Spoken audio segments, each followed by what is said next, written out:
was that? Why is his teeth so long? He looks creepy as hell. Corey, what's going through your head? Why did you think of this monstrosity? Oh no, don't tell me that's not who I think it is, bro. Hello you beautiful monkeys, it's your boy Kadukun and welcome back to the channel, and I am talking about the chapters for volume 3 of Monsters We Make. At first I was going to do a full video just breaking down the entirety of the volume, but at the request of one of you guys who I wanted to just, follow your request, I'm going to just look at each and every single one of the chapters, and I'm going to just do a video breaking it down and seeing how I feel about the actual backstory of what's going on in the manga. And ooh, kitties, we in a good one right now. So right now we are on chapter 18 of volume 3, 17 years ago part 2, which is a continuation of the flashback that occurred in volume 2 that's happening, as showing the origin of the Eternal Night and what was happening going on in that backstory. And we see this main scientist guy, and he's trying to explain and go through the entirety of the events of what's going on, trying to go back to his lab and figure out what's going on, because he understands that something has gone wrong. Something has gone horribly wrong for the experiment, right now, bro. So we get introduced to a random couple. We got a random white dude and another dark-skinned beauty, and then we got a little mixed race action going on in this family. It's a good panel. You get an introduction to this, but basically we get an explanation of who this couple is. This blonde-haired dashing man right here is the detective that we saw in volume 1 that got folded by one of those random leakers and got his partner murked. In this chapter we're just going through like what he was doing and the essence of the ignition of the Eternal Night, and he was literally still in the, and he was actively going for his promotions in the police department, and he's talking to his family, building his relationship with his kids, and he's going to protect his wife and his young daughter. Now after the events of the Eternal Night, the ignition has started. He leaves his house and tells his wife and daughter to go somewhere safe, and he sends them off somewhere, and he's running around the entirety of the city, and apparently within minutes or seconds martial law got instilled, the skies went black, and the entirety of Eden, the buildings in Eden, got set ablaze. Everything has gone to complete baloney. Everything has gone crazy because of this. Then we get to some action showing off what this detective is going around trying to help as many people as he can, but he runs into the scientist, and lo and behold, the scientist is actually the wife's brother. So it's his brother-in-law, and as you can see, this man is going through it. This man is literally on the verge of losing his mind, because he knows good and well that something has gone wrong based off of because of the experiments that was happening in volume 2. They understand that something has gone completely and horribly wrong, and he feels like that he has to do something. He feels like he's completely responsible for what is going on. So he says, bro, just please, I don't need your help right here. They clearly have some kind of beef with each other. They don't really like each other that much, because the scientist is a little bit more of on the stringent, stricter, less emotional side, while the other guy's more of like a goofball. He's willing to help him out to figure out what's going on, but at this point Mr. Detective here doesn't know what's going on. All he knows is that he feels like he needs to get into this facility, and he's willing to help him just so that he can get him out of that situation, so he can get him somewhere safe. And we just see all of the carnage of what was happening. The detective doesn't know, but clearly the scientist knows that something went horribly wrong. Something that they've been working on has gotten loose, and everything has gone to complete and total crap. And we already get running into this ugly monstrosity here. Who is that? Obviously, I'm assuming this is a leaker that got loose in the facility, and everyone is trying to do their best to stop it. And obviously this man is bulletproof. You can't stop him with bullets. He's completely and utterly unstoppable with just a few other bullets. And the detective stays behind to go fight him off, and obviously both scientists, one that was found in the middle of the compound, run off and then try to figure out what's going on to help him before he dies. And obviously they have a cool plan. They figure out a way to help stop him, because obviously bullets ain't working, but of course they use a Molotov cocktail, toss it at him, set that leaker ablaze, and save him from an ultimate immediate death. It's an epic frame. I like how it looks. It's like a really cool frame right here. And then obviously your boy he's no longer active. The leaker is now gone, but of course, now the detective is asking questions. He realizes that as soon as the leaker is become nothing more than mush, and he sees the skeleton of the creature, he sees that the leaker is actually a person, someone who seems to be transformed. And he realizes, yo, I just realized up to this entire point, where's your family at? Where is your family? And this man shat bricks right there. He said, nope, I don't think you understand. My kid, my wife, all of them, they're all gone.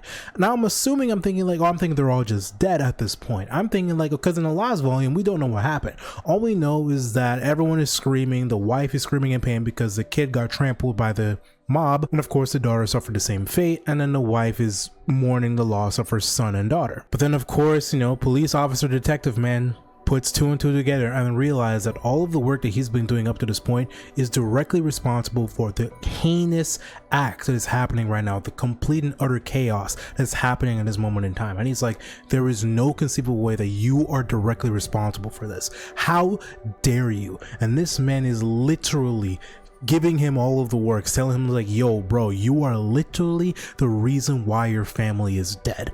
And he's like, bro, and of course you can see this man is ripping himself up about it already, saying like, listen, all that is left is all I can do for now is just try and see if I can solve this, see if I can stop this, see if I can fix this entire problem. And of course the detective is, giving him a lot of flack, and he's saying like, bro, like, why should I even trust the words that you say? How do you know that what you think you're gonna do is literally gonna stop any of this problems? But then the detective is like, you know what, whatever, I'll do what I can just to get you out of this situation, and just hope to God that whatever we do actually solve this and stops everything. And of course we get this last frame and we get a deep look at what I think happened. What I think right here, I am assuming, is either a leaker that was formed that was still in the facility, or this is the wife, and the wife got turned into a leaker. Now, I don't know if it actually is the wife, because I do not know who the kid is, because it doesn't look like the son. The son is a darker skinned kid, so I didn't think this was the son entirely. I think maybe somebody else went through a similar fate, like their child died or somebody they cared for died, and because of that massive trauma they turned into a leaker and are one of the main scientists that are involved in the project, hence why you see them really close to the actual classified project known as Project Anima. I do not know realistically how this is going to go, because the chapters after this don't really talk about Project Anima. It goes into a little bit deeper into somebody else in the actual manga.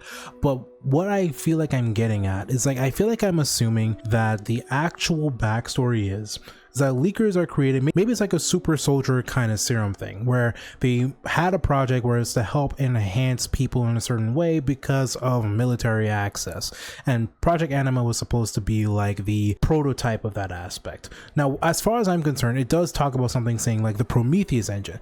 Now, the Prometheus engine, when I'm thinking about Prometheus, I'm like, Prometheus? Like the fire god, the fire titan? So I'm thinking like, I am not entirely sure what they mean by Prometheus engine, because when they say an engine, is something mechanical. So I'm thinking, okay, maybe the engine could be the reason why people are turning into leakers in the first place. Maybe it's actually some kind of device that uses some form of experimental machinery, experimental technology, something that literally takes that information and messes with human DNA and actually affects the emotions and the transformations of people as they turn into leakers. But the problem is with that, it's like, I am not entirely sure what they mean by, it seems like with people when they get turned into leakers, it seems relatively random, or at least mainly it's people who are going through complete and utter distress in their lives, whether their lives are completely terrible at this point in time, maybe they hate their lives at that moment, they hate people. It has to be like a moment of massive extreme high emotion, and because of that, that's how they're able to turn into a leaker. But there's something that gets shown later on at the last chapter of the manga, so I won't be able to talk about it until I get to that chapter, is that it's showing a little bit more deeper conspiracy behind of how people are turned into leakers, or how they're chosen to be leakers. So to a degree, there are some people who are just chosen to be leakers. But according to this chapter, in this backstory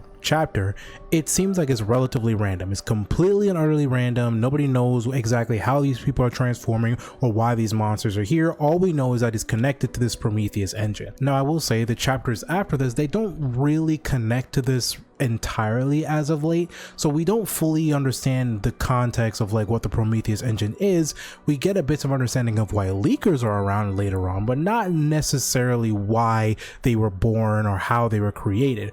All we know is that this experimental project was made, something went awry, caused a massive black hole in the sky, and now everyone is suffering because of this mistake. Now, my main interest in this actual aspect is how we go from here to the actual futuristic aspect of where the Hound program is created. Now, we do get some answers of why the Hound program was created in the first place, and that story part is very epic, but I'll talk about that when I get to that chapter. This chapter right here gives a little bit more context of actually how the backstory of how the world was even created, and I think it's a really cool way to give it a little bit more oomph, you know, give it a little bit more flow. So I'm assuming at maybe the next volume when that drops. Right now I believe that's not going to be for a while, probably like for another 3 or 4 or 5 months or so. They might give another chapter or talking about the 17 years ago part 3.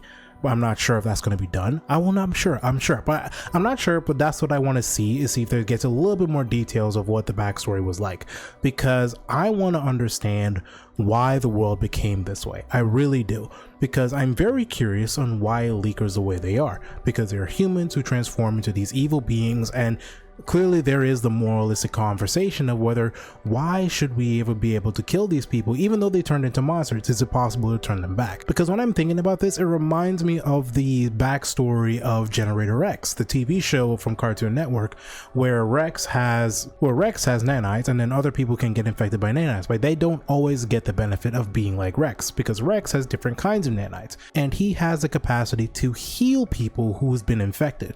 However, there's also the conversation of whether or not what happens if you can't heal them.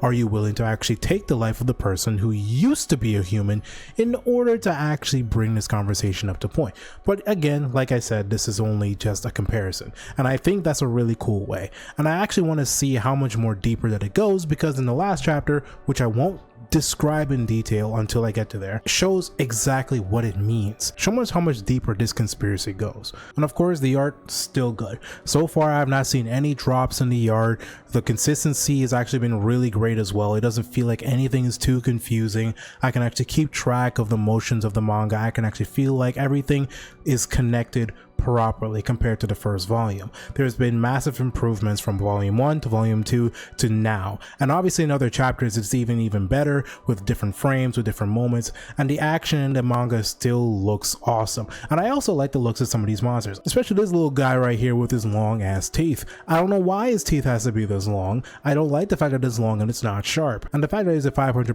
BMI. It's also a really cool design. I like the fact that this monster looks really like this, because it reminds me of like the smiling killing joke poster, but actually just 10 times more the size. But yeah, let me know if you guys like how I do these kinds of videos. I decided to do it a little bit more on a reactionary side. I've already read the chapters and I want to do more in-depth discussions of why I like these chapters, and I want to see if you guys like these chapters as well. I want to talk about it. I want you guys' speculations. I don't have any super deep speculations until I get to the other chapters, because it takes me some time to actually like record and edit, because there's other things I'm recording and editing as I'm doing through. But let me know if you guys like these kinds of videos. Also, don't forget to leave a like and subscribe to the channel. I'm probably going to upload every time this week, probably almost every day. I'm not guaranteeing it to actually talk about each chapter. Let me know if you guys want me to go any deeper about my speculations, how the story is going to go, how the backstory is going to be revealed. Let me know. But I really love what they have so far. I'm really intrigued, and I can't wait to talk about the other chapters later on. Hope you guys enjoyed the video. It's your boy Kadukun, and peace. FMA, handle business, don't play. On point when it comes to the anime. Jack and Daxter, ayy, let's go. The ultimate heroes, don't stop, we on the road. Kadukun. Yeah, welcome to the channel.